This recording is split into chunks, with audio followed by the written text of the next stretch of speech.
এতিয়া শুনক ক্ৰীড়া বাৰ্তা।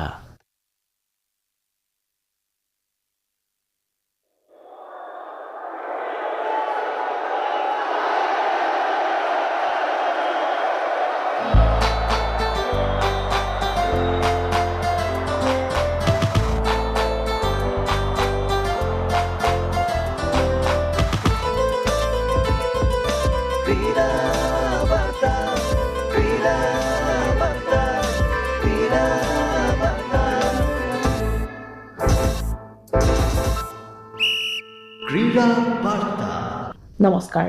উত্তৰাখণ্ডত চলি থকা ৩৮ সংখ্যক ৰাষ্ট্ৰীয় ক্ৰীড়াত ৪টা পদক জয় কৰি অসমৰ ভাৰোত্তোলকে সফলতাৰে অভিযান সমাপ্ত কৰিলে। ডেৰাডুনৰ মনাল হলত অনুষ্ঠিত ৰাষ্ট্ৰীয় ক্ৰীড়াৰ ভাৰোত্তোলন প্ৰতিযোগিতাৰ দেওবাৰে অন্তিম দিনা মধুস্মিতা বৰুৱাই অসমক ৰূপৰ পদক উপহাৰ দিয়ে।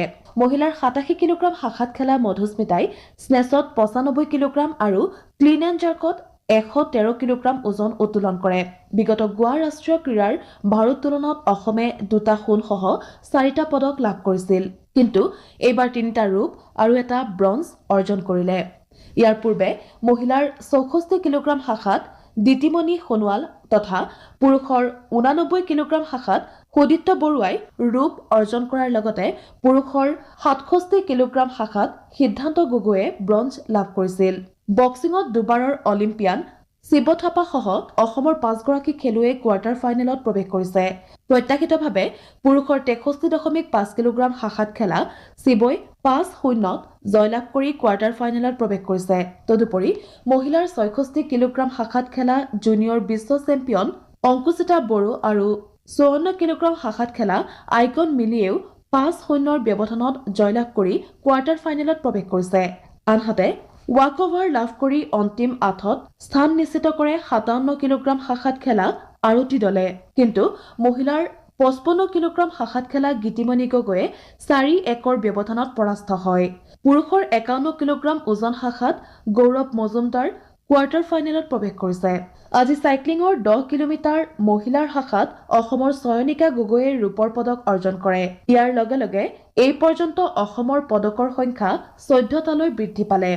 ৰাষ্ট্ৰীয় ক্ৰীড়া সমাৰোহত অসমৰ সামগ্ৰিক প্ৰদৰ্শন সন্দৰ্ভত জ্যেষ্ঠ ক্ৰীড়া সাংবাদিক কুমুদ তালুকদাৰে এইদৰে কয়।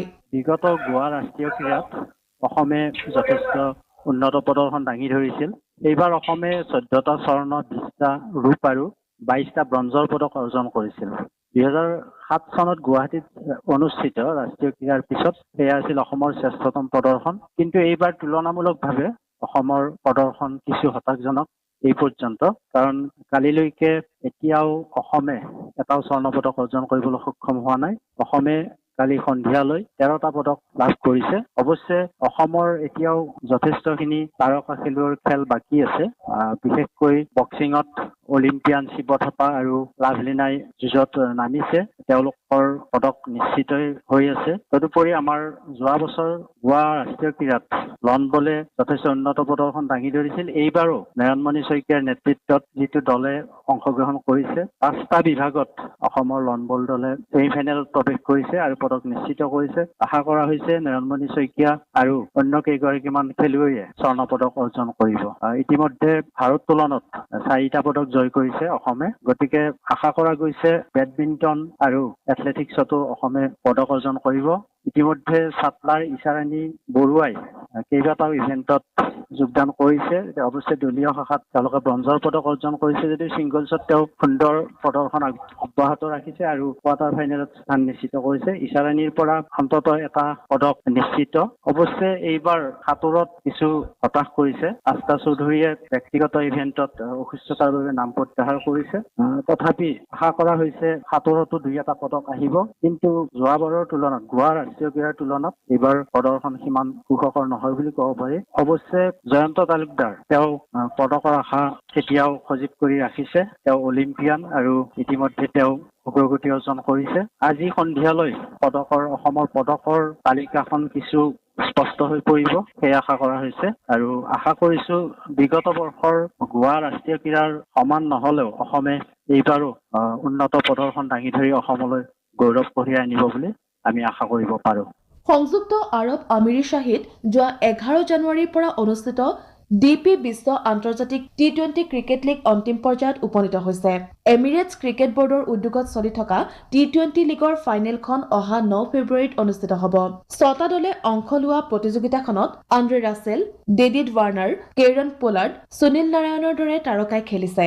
প্ৰতিযোগিতাখনৰ খেলসমূহ উপভোগ্য হৈ উঠিছে। মঙলদৈ টাউন ক্লাবৰ শতবৰ্ষ উৎসৱ উদযাপন কাৰ্যসূচী উপলক্ষে দেওবাৰে অসম ভিত্তিত অনুষ্ঠিত চাইকেল চালনা প্ৰতিযোগিতাত গুৱাহাটীৰ সুমনজ্যোতি দাসে শ্ৰেষ্ঠত্ব অৰ্জন কৰিছে। চাইক্লিং প্ৰতিযোগিতাখন উদ্বোধন কৰে একালৰ প্ৰখ্যাত ৰাজ্যিক ভলীবল খেলুৱৈ গোবিন্দ বাগলাৰীয়ে। বাইহাটা চাৰিআলিৰ পৰা মঙলদৈলৈ ৩৫ কিলোমিটাৰ পথছোৱা ৫৪ মিনিটত অতিক্ৰম কৰি সুমনজ্যোতি দাসে বিমল দাস প্ৰথম পুৰস্কাৰ লাভ কৰে। আনহাতে দুনিৰ পৰাগ বৰুৱাই দ্বিতীয় স্থান দখল কৰে। গুৱাহাটীৰ গেব্ৰিয়েল চৰয় তৃতীয় হয়। প্ৰতিযোগিতাখনত ৰাজ্যৰ ভিন্ন প্ৰান্তৰ ৪৭ গৰাকী প্ৰতিযোগীয়ে অংশগ্ৰহণ কৰে। ভাৰতীয় ক্ৰিকেট নিয়ন্ত্ৰণ বোৰ্ডে শচীন তেণ্ডুলকাৰলৈ জীৱনজোৰা কৃতিত্বৰ সন্মান আগবঢ়াইছে। শনিবাৰে নিশা মুম্বাইত আয়োজিত বিশেষ অনুষ্ঠানত প্ৰাক্তন বেটাৰগৰাকীক এই সন্মান আগবঢ়োৱা হয়। ভাৰতীয় ক্ৰিকেটলৈ আগবঢ়োৱা অৱদানৰ বাবে বিশ্বৰ অন্যতম মহান বেটাৰ তেণ্ডুলকাৰক কৰ্ণেল CK নাইডু জীৱনজোৰা কৃতিত্ব বঁটা প্ৰদান কৰা হৈছে। ICCৰ অধ্যক্ষ জয় শাহে তেণ্ডুলকাৰক এই বঁটা প্ৰদান কৰে। ভাৰতে ইংলেণ্ডৰ বিৰুদ্ধে 5খন খেলৰ টি20 শৃংখলা 4-1 ব্যৱধানত দখল কৰিছে। দেওবাৰে মুম্বাইৰ ৱাংখেড়ে ষ্টেডিয়ামত অনুষ্ঠিত শৃংখলাৰ পঞ্চম তথা অন্তিম খেলখনত ভাৰতে অভিষেক শৰ্মাৰ বিস্ফোৰক শতকৰ সহায়েৰে ইংলেণ্ডক 150 ৰানৰ বিশাল ব্যৱধানত পৰাস্ত কৰে। খেলখনত অপেনিং বেটাৰ অভিষেকে মাত্ৰ 54টা বলত 135 ৰান কৰে। অভিষেকৰ মাৰমুখী বেটিঙৰ সহায়েৰে ঘৰুৱা দলটোৱে প্ৰথম বেট ধৰি 9 উইকেটৰ বিনিময়ত 247 ৰান সংগ্ৰহ কৰিছিল। প্ৰত্যুত্তৰত ইংলেণ্ডে 97 ৰান কৰিবলৈ সমৰ্থ হয়। দলটোৰ হৈ ফিল চল্টে সৰ্বাধিক 55 ৰান কৰে। ভাৰতে ICC 19 বছৰ অনুৰ্ধৰ মহিলা টি20 বিশ্বকাপৰ খিতাপ অক্ষুণ্ণ ৰাখিবলৈ সমৰ্থ হৈছে। কুৱালালামপুৰত দেওবাৰে অনুষ্ঠিত ফাইনেলত ভাৰতৰ মহিলা দলটোৱে দক্ষিণ আফ্ৰিকাক 9 উইকেটত সহজে পৰাস্ত কৰি ক্ৰমাগত দ্বিতীয়বাৰলৈ চেম্পিয়নৰ সন্মান অৰ্জন কৰে। খেলখনত প্ৰথমে বেট ধৰি দক্ষিণ আফ্ৰিকাই মাত্ৰ 82 ৰান সংগ্ৰহ কৰিবলৈ সমৰ্থ হয়। ইয়াৰ প্ৰত্যুত্তৰত ভাৰতে এটা উইকেট হেৰুৱাই বিজয় লক্ষ্যত উপনীত হৈছে। ভাৰতৰ গংগাৰী ত্ৰিচাই 44 ৰান কৰে। বলিঙতো ত্ৰিচাই 3টা উইকেট দখল কৰে। বেটে বলে উজ্জীৱিত খেল প্ৰদৰ্শনৰ সুবাদত ত্ৰিচাই ফাইনেলৰ শ্ৰেষ্ঠ খেলুৱৈৰ পুৰস্কাৰ লাভ কৰিবলৈ সমৰ্থ হয়। ঢেকিয়াজুলিত যোৱা 28, 29 আৰু 30 জানুৱাৰীত অনুষ্ঠিত ষষ্ঠ বাৰ্ষিক ৰাজ্যিক মাষ্টাৰ্ছ গেমছত দৰঙৰ খেলুৱৈসকলে 17টা পদক লাভ কৰিছে। দৰং জিলা মাষ্টাৰ্ছ গেমছৰ সম্পাদক বিষ্ণুপ্ৰসাদ নাথ, সমন্বয়ক কবিতা দেৱীয়ে জনোৱা মতে 30 বছৰ ঊৰ্ধৰ শাখাত পূৰবী ডেকাই 100 মিটাৰ, 200 মিটাৰ দৌৰত সোণ, দীঘল জাম্পত ৰূপ, 45 বছৰ ঊৰ্ধৰ শাখাত নিজৰা ডেকাই গধুৰ বল দলিওৱা, ডিস্কাছ থ্ৰত সোণ, হামাৰ থ্ৰত ৰূপ, 45 বছৰ ঊৰ্ধৰ শাখাত বিনীতা কলিতাই 200 মিটাৰ দৌৰত সোণ, দীঘল জাম্পত ব্ৰঞ্জ, 50 বছৰ ঊৰ্ধৰ শাখাত ৰীনা ডেকাই 200 মিটাৰ দৌৰত ৰূপ, দীঘল জাম্প আৰু 3 কিলোমিটাৰ খোজকঢ়াত ব্ৰঞ্জ, 60 বছৰ ঊৰ্ধৰ শাখাত পূৰ্ণিমা ডেকাই 3 কিলোমিটাৰ খোজকঢ়াত সোণ, ট্ৰিপল জাম্পত ৰূপ, দীঘল জাম্পত ব্ৰঞ্জ, 60 বছৰ ঊৰ্ধৰ শাখাত পুতুলি শইকীয়াই দীঘল জাম্পত ৰূপ, ডিস্কাছ আৰু জেভলিন থ্ৰত ব্ৰঞ্জৰ পদক লাভ কৰে। পদকপ্ৰাপ্ত খেলুৱৈসকলক দৰং জিলা মাষ্টাৰ্ছ গেমছৰ তৰফৰ পৰা অভিনন্দন জ্ঞাপন কৰিছে। আকাশবাণী গুৱাহাটী কেন্দ্ৰৰ আঞ্চলিক বাতৰি বিভাগৰ সাপ্তাহিক ক্ৰীড়া বাৰ্তা শুনিলে। যুগতালে দিগন্ত চহৰীয়াই। প্ৰযোজনা কৰিলে আঞ্চলিক বাতৰি বিভাগে।